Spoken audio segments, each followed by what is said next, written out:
Battle rack எதுவுமே தேவையில்லை, நம்ம டேரெக்டாக வந்து ஃபிட் பண்ணி பார்த்தீங்கன்னா வயாட்டாராவில் வந்து ஒரு ரைடிங் பேக் வாங்கியிருக்கோம்.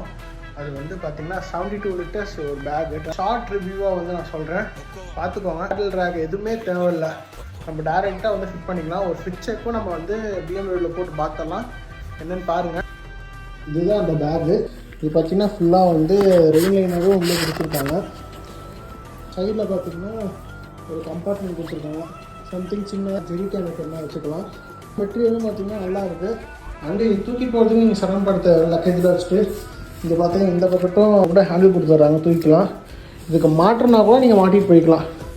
இப்போ என் பைக்கை வந்துட்டு ஃபுல்லாக ஃபிக்ஸ் பண்ணிட்டேன். நெக்ஸ்ட்டு இப்போ ஃபிக்ஸ் பண்ணதுக்கப்புறம் ஒரு ஃபிட் செக் மாதிரி காமிக்கிறேன், பாருங்கள். இப்போ அவங்களே வந்து ரெயின் லைனரும் கொடுத்துட்றாங்க.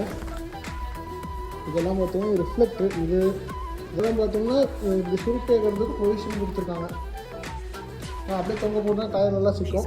ஸோ சுருட்டு வைக்க ப்ரொவிஷன் இருக்குது. இங்கே ஸ்போர்ட்ஸ் பைக்கில் தான் மாட்டுறது கம்ஃபர்டபுளாக இருக்கும். ரைடெலாம் போகும்போது கம்ஃபர்ட்டாக இருக்கும். ரைடர் வந்து எந்த டிஸ்டர்பன்ஸும் இருக்காது. நீங்கள் வாங்கினோடனே ரைடு கிளம்பிடலாம். அது மாதிரி தான் வந்து அவங்க கொடுத்துருக்காங்க. இந்த வீடியோ கீழே பார்த்தீங்கன்னா லிங்க் கொடுக்குறேன், வேணுங்கிறவங்க பர்ச்சேஸ் பண்ணிக்கோங்க. 3699 வந்து இது ஒரு காஸ்ட்டு.